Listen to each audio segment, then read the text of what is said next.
Hello, this is again Dr. Jonathan Bentovish, and I'm again with this new God's Physics book that was published by iUniverse.com. Today, what I want to speak about is also quite amazing. I gave a keynote international opening talks in multiple physics conferences about this topic, which is the fact that the new God's physics paradigm, the computational unified field theory, negates the Big Bang model. Einstein's Big Bang model, which is a part of Einstein's general relativity theory. It's no secret, obviously, that Einstein is considered one of the two greatest scientists the world has ever known, him and Isaac Newton. And in fact, his general relativity theory is considered to be the single greatest achievement, intellectual achievement by any single human being. But nevertheless, Einstein himself continuously was working for the second half of his career, illustrious scientific career, for the last 30 years of his life. He was working on trying to find a unifying field theory. Essentially because Einstein realized that his general relativity theory, which is describing the macroscopic universe, its origination and evolution, and the microscopic quantum mechanics model, which he began creating and then other scientists joined him, these two models of the old material causal paradigm, of the old 20th century paradigm, these two models contradict each other. And I spoke about it in one of the previous presentations. By the way, I would like to dedicate this lecture to my deceased beloved mother, Tirza Bat Yitzchak Bentwich. Her passing date is this week, and so I'd like to dedicate this lecture to the upliftment of her soul in paradise. And so what I want to speak about is the fact that this new God's physics paradigm is essentially challenging the old material causal paradigm, and specifically the Big Bang model. In order to explain that, let's first understand what's the old material causal paradigm of relativity theory and quantum mechanics. What is this old material causal paradigm? What's the basic assumption underlying it? Why does it have to be negated and expanded? And again, I mentioned the fact that Einstein himself both was working on unifying relativity theory and quantum mechanics in unifying field theory. And this new God's physics paradigm is the computational unified field theory, fulfilling Einstein's quest.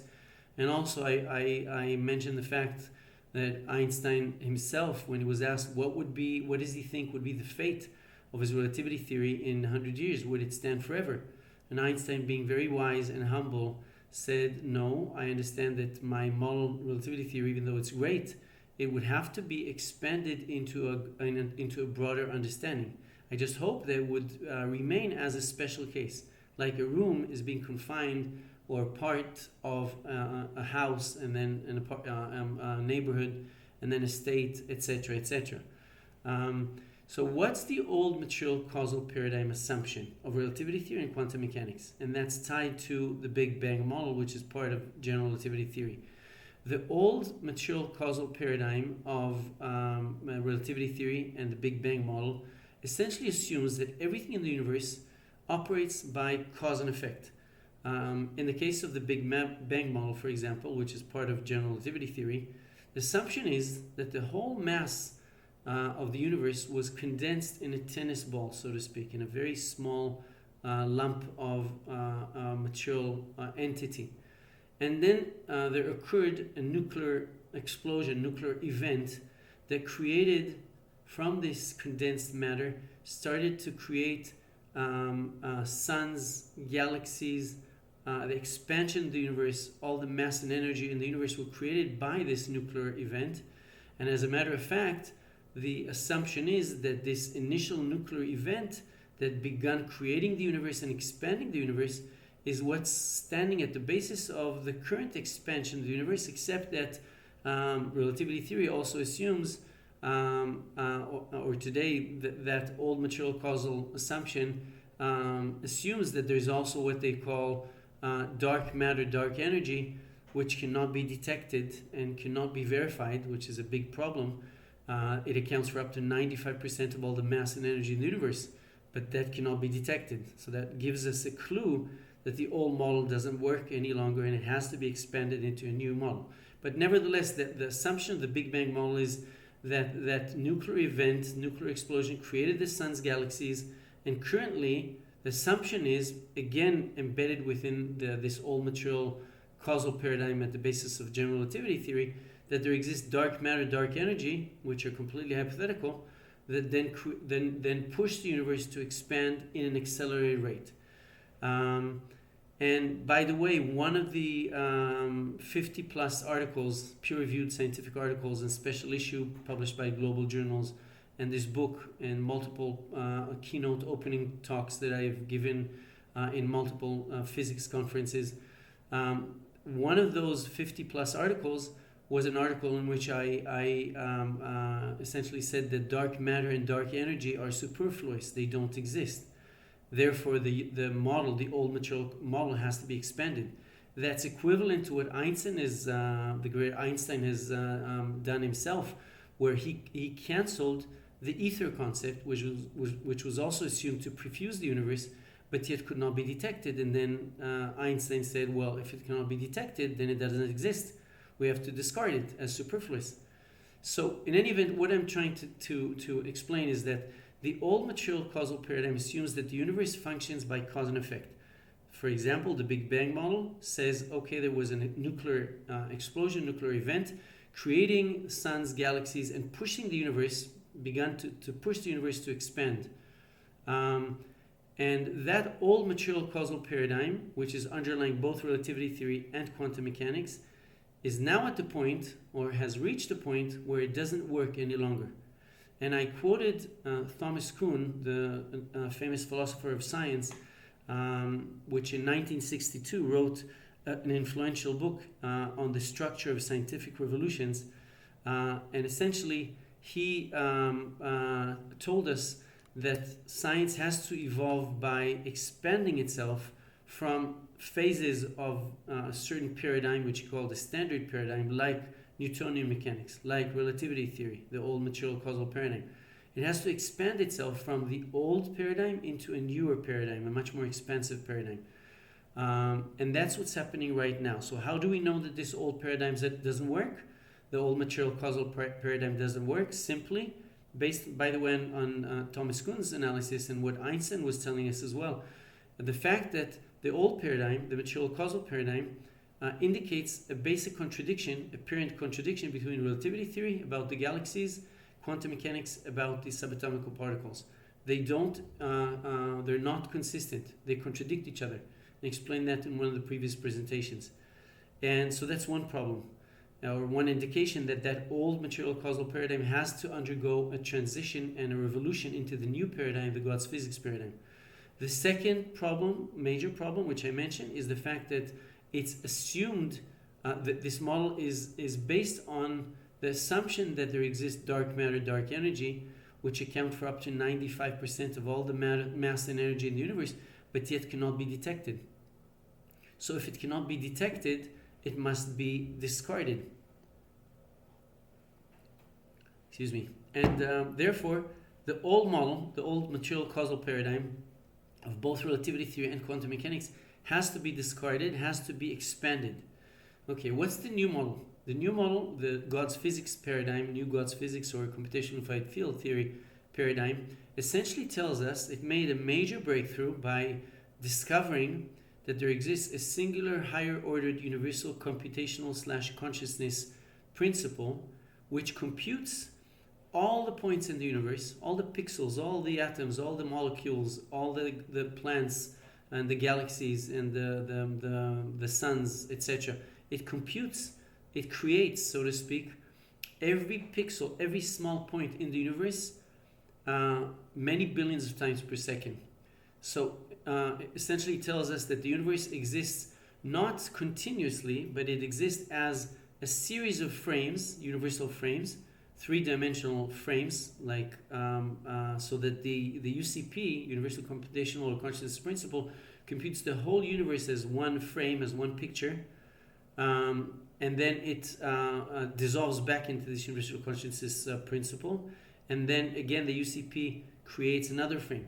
So it's a very rapid series of frames. I gave the metaphor of a cinematic film, of a film that we see in the theater, in which also the reality, we see a car moving, a jet plane flying. It seems like a continuous entity, but it's not, because between every two frames there is a beam of light, and it doesn't exist continuously.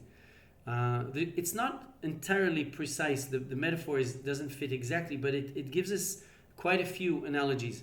So the universe is being created and recreated many billions of times per second by this universal computational or consciousness principle, and each time it creates the whole universe as a frame, as a universal frame. Between one frame and another, the universe dissolves back into this universal consciousness principle, the UCP.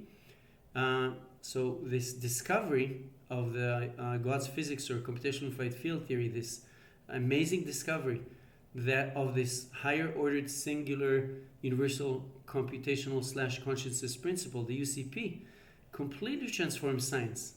Why? Because I call this new paradigm, the God's physics paradigm, also as an acausal computational paradigm. Essentially, think about it. If the UCP computes simultaneously all the points in the universe in a frame, it computes them simultaneously. That means that within any given frame, there cannot be any cause and effect. All the points in the universe are being created at the same time. So if they're created at the same time, presented at the same time, there cannot be any interaction between them. There cannot be any cause and effect. Moreover, because one frame, all the pixels in the universe created by the UCP, presented simultaneously, they exist only for a billionth of a billionth of a billionth, etc. of a second. 50 zeros in this universal computational formula at the heart of this new God's physics paradigm. It appears, by the way, at the bottom of the book, this universal computational formula. It embeds Einstein's E equals mc squared and Heisenberg's uncertainty principle. So this new universal computational formula, which I describe in the book as well and in the articles, it tells us that this UCP, Universal Consciousness Principle, computes the whole universe as a series, very rapid series of frames, many billions of times per second. So between one frame and the first frame, second frame, third frame, fourth frame, between each frame and the subsequent frame, the whole universe dissolves back into this UCP. And so this new acausal computational paradigm, which is God's physics paradigm, tells us there cannot be any cause and effect either within the frame, because all the points are presented at the same time, so they cannot interact. There cannot be any cause and effect. And also there cannot be cause and effect between the first frame, second frame, third frame, etc. because the whole universe dissolves back into this universal computational principle. So this new acausal computational paradigm, which is God's physics paradigm, negates the whole idea of cause and effect, which is so basic in the old material causal paradigm. Now let's revert back into the Big Bang model, which is part of relativity theory. The Big Bang model, remember, tells us that there was an initial nuclear explosion or event that then created stars, galaxies, and the expansion of the universe. But that implies, that assumes that there was a cause and effect in the first frame, that explosion or nuclear event, which then created in the second frame, third frame, fourth frame, etc., the expansion of the universe, the continuous creation of suns, galaxies, etc. But that's negated by the new God's physics acausal computational paradigm, because there could not have been any cause and effect in the first frame, second frame, third frame, etc. So the new acausal computation God's physics paradigm does away with causality in the old way that we were accustomed to look at it. By the way, I'll give an example which I use in the articles and also in the book. Imagine that you would have, let's say, a glass cup, and you'd have a hammer, and that glass cup and hammer, you see them in a film, and you see in the film the hammer getting closer and closer to the glass cup, hitting the glass cup, and then the glass cup is shattered and the liquid is spilled over the table or floor. If I ask you what caused the breakage of the glass cup, you'd say it's the hammer. But if we slowed down the progression of the film, you'd see in the first frame they appear separated, and then closer and closer and closer. In one frame, they're touching each other. Then the subsequent frame, you'd see the glass jar shattered and the liquid spilled. So what we start realizing through this metaphor is that really, when we look at the film itself, at no point really there is a cause and effect, because in each of these frames, the glass cup and the hammer were presented simultaneously. Even when they touch each other, they were presented simultaneously. So they cannot really interact and do something to each other. And in addition, between one frame and another, the whole, the glass cup and the hammer dissolved back into the pure light in the case of the cinematic film metaphor. In the case of the God's physics paradigm, they dissolved back into the UCP. So we're starting to get, so we see through this metaphor that something that appears to be cause and effect, if you just look at the film, you say, it's simple. The hammer hit the glass jar and it caused its breakage and the spillage of the liquid. That's how it seems. But, Einstein said, I quoted it in the book, common sense is only that which is common to the senses. It doesn't mean that it's really what's happening. It's just that's the way it appears to us. Einstein, by the way, I quoted this in the book as well. He said, he was asked to reflect, and he said, sometimes I wonder how come it came to pass that I developed the theory of relativity. And he said, I think it's because most people wonder about space and time, energy, mass, etc. when they're children, and by the time they become adults, they've figured it out. He said, because my intellectual development was retarded, I continued to think about these things as an adult. Very humble, of course, but he's telling us that his genius, his ability to go further than other scientists, was related to the fact that he was able to look and question things that seemed obvious to other people, like a child. And so this is the case here. This new paradigm tells us that even though it seems that the glass jar was broken by the hammer, when we slow the progression of the film, that's not what's happening. The director of the film arranged a series of frames that gives us the impression that there's a cause and effect. Okay, so the new paradigm tells us, listen, the world doesn't exist as a continuous entity. The world is being created, dissolved, recreated, and evolved by this universal consciousness reality. And as a matter of fact, one of the new postulates of this God's physics paradigm, one of the new postulates is called the computational invariance principle, which tells us that since the UCP is the only thing that exists both in between the frames, during the frames, in between when the universe dissolves into the UCP, and during the frames in which the universe is computed by this UCP, the only thing that exists continuously, the only real reality is this universal consciousness reality. The world as we see it, the universe, the atoms, our bodies, the trees, the plants, the planets, everything exists only temporarily during the frames, but dissolves back into this UCP or universal consciousness reality in between frames. So the computational invariance principle and the universal consciousness reality postulate, two postulates in this new theory, tells us that the universe doesn't exist as a material entity. It's a process of creation and recreation and dissolution and evolution by this universal conscious reality. The universe doesn't exist continuously. It exists temporarily during the frames, and it's a manifestation of this universal conscious reality. So we start looking at the world in a different way. We start realizing, first of all, the Big Bang model is negated. There could not have been a cause and effect interaction between an initial nuclear event and the creation of the sun's galaxies. Not in the first frame, not transference to the second frame, third frame, or what's happening now, the frames that are being computed right now. There's no transference of anything between one frame and another. It's all being retained, remembered, recreated, and evolved by this universal conscious reality. We exist because the universal conscious reality creates and recreates everything in the universe so many billions of times per second. This is quite amazing. So why, you may ask, is this important for us? This new realization. You may ask why this is important for us. Why this understanding, this new understanding that the universe doesn't exist as a continuous entity, but is being recreated all the time, and the negation of the Big Bang model, why is it important for us? And the simple answer is, we start looking at the new reality of this universal consciousness reality. We start looking at it and saying, okay, this universal consciousness reality is the only reality. It creates the world, it sustains it, it evolves it. So we start realizing that the universe was not created by a chance Big Bang explosion or nuclear event.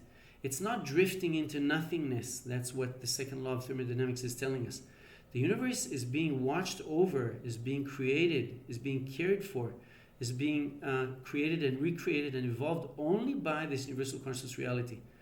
And then this brings us, again, I wrote about it in this God's Physics book, by iUniverse.com, which I recommend you to read. I explained that this universal consciousness reality is characterized by many new understanding and new postulates. For example, it is characterized by a moral choice, by a moral principle. Every moral choice, moral decision that we make, each one of us instigates or causes the universal conscious reality to select for us one of multiple possible futures.